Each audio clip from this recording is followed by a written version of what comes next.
Hello everyone, I hope आप सभी अच्छे होंगे। आज हम देखेंगे टाइप्स ऑफ एरर। इसके पहले हमने ट्रायल बैलेंस देखा था, जहां हमने बैलेंस मेथड और टोटल मेथड से ट्रायल बैलेंस को इक्वल किया था। आज हम देखेंगे एरर कौन कौन सी हो सकती है जो ट्रायल बैलेंस को इफेक्ट करती है और नहीं करती है। हम दो टाइप्स देखेंगे। सबसे पहले हम देखेंगे ऐसी एरर जो ट्रायल बैलेंस को अफेक्ट नहीं करती है। वो कौन कौन सी एरर होती है? सबसे पहले एरर आती है आपके error of omission. Error of omission का मतलब होता है जब भी हम बुक्स ऑफ अकाउंट रखते हैं, जनरल लेजर बनाते हैं और उससे हम ट्रायल बैलेंस प्रिपेयर करते हैं, तो ऐसे केस में क्या होता है, बहुत सी बार हम कोई ट्रांजेक्शन ऐसा होता है जिसकी हम एंट्री करना ही भूल जाते हैं। जैसे मैंने गुड सोल्ड किया और हम उसकी एंट्री करना भूल गए, तो वो हमारी एरर ऑफ ओमिशन हो गई। तो जब उसकी हमने एंट्री नहीं करी है तो उसका लेजर नहीं बनेगा, और लेजर नहीं बनेगा तो ट्रायल बैलेंस में अकाउंट ओपन नहीं होगा। ऐसे केस में जब ट्रायल बैलेंस में वो अकाउंट ही शो नहीं है तो अमाउंट में डिफरेंस आएगा। पर यहाँ अमाउंट पे दोनों साइड डिफरेंस आने की वजह से ट्रायल बैलेंस का बैलेंस तो इक्वल हो गया, पर कहीं ना कहीं एरर तो है। ऐसी एरर को हम क्या बोलते हैं? Error of omission. Second error होती है हमारी error of commission. Error of commission होता है जब भी हम एंट्री कर रहे हैं और कई बार ऐसा होता है कि एंट्री करते टाइम हमसे कुछ मिस्टेक हो जाती है। कैसी मिस्टेक? जैसे मुझे जैसे किसी का भी अकाउंट था, एक्स नाम का अकाउंट था और मैंने उसकी एंट्री वाई के नाम से कर दी, या मुझे 500 की एंट्री करनी थी और मैंने उस एंट्री को 5000 की एंट्री कर दिया, 500 की जगह 5000 से एंट्री कर दिया। अब हम देखेंगे कि हमने जो एंट्री करी है डेबिट और क्रेडिट बैलेंस तो बराबर है, अमाउंट का कोई मिस्टेक नहीं। अमाउंट की मिस्टेक हुई है पर डेबिट और क्रेडिट का बैलेंस तो बराबर हो जाएगा ना, क्योंकि हमने एक तरफ 500 और एक तरफ 5000 नहीं लिखा, दोनों तरफ ही 5000 कर दिया गलती से। तो ऐसे केस में क्या होगा, जब भी ट्रायल बैलेंस में ओपन होगा तो वहाँ भी डेबिट क्रेडिट साइड बराबर मिलेगी आपको, तो उसमें आपकी एरर ऑफ कमीशन की मिस्टेक निकलेगी। आपके ट्रायल बैलेंस जो आपने पहले काम किया है उसमें एरर तो है, पर वो अमाउंट को इफेक्ट नहीं कर रही है, क्योंकि अमाउंट तो बैलेंस बराबर आ रहा है, तो उससे हमें पता नहीं चलेगा।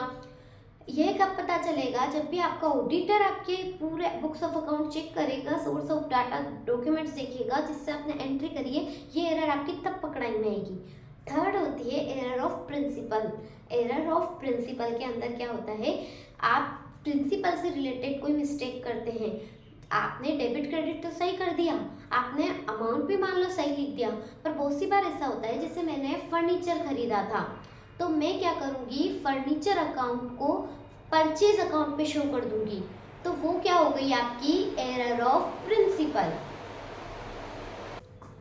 फोर्थ यहाँ हम देखेंगे एरर ऑफ ओमिशन हो गया, कमीशन हो गया, प्रिंसिपल वाली भी हो गई।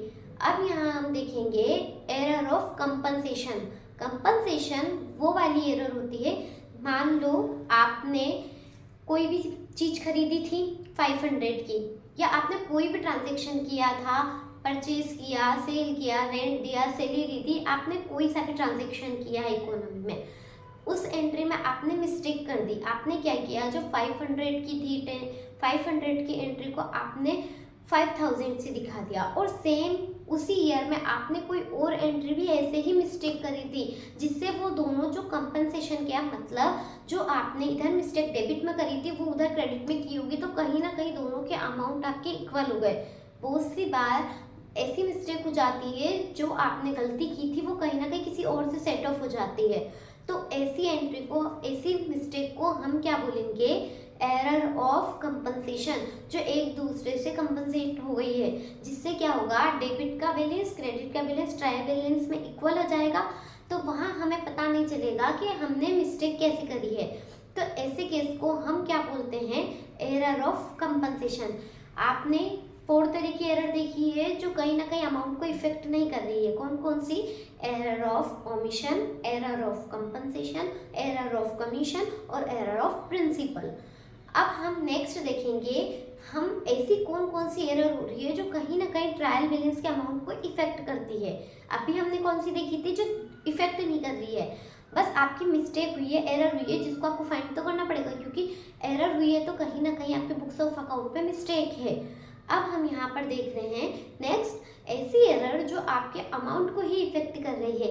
बहुत सी बार ऐसा होता है डेबिट में एंट्री हो गई, क्रेडिट में करना भूल गए, या आपके साथ क्या होता है आपने डेबिट में तो 10,000 से कर दी, क्रेडिट में आप 100 से करके भूल गए, मिस्टेक हो गई आपकी, तो आपके अमाउंट कहीं ना कहीं तो मिस्टेक करेंगे।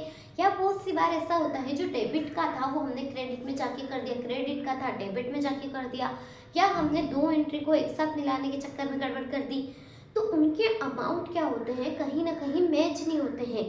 ऐसे केस में जो आपका डेबिट बैलेंस और क्रेडिट बैलेंस है दोनों इक्वल नहीं हो पाएंगे, और जब तक इक्वल नहीं होंगे, ट्रायल बैलेंस मैच नहीं होगा, तो कहीं ना कहीं ये एरर है। जब भी आपके दोनों मैच नहीं हो पाते तो हमें पता लग जाता है कहीं ना कहीं हमने मिस्टेक करी है। तो आज हमने देखा है एरर, कौन कौन सी टाइप्स ऑफ एरर होते हैं, कौन कौन सी एरर है जो आपके ट्रायल बैलेंस में होती है। 2 टाइप्स की देख ली। ऐसी एरर भी होती है जो आपके ट्रायल बैलेंस के अमाउंट को इफेक्ट नहीं करती है, और ऐसी एरर भी होती है जो आपको कहीं ना कहीं इफेक्ट डालती है। आई होप आपको आज का जो वीडियो बनी है वो आपको समझ में आई होगी। Thank you.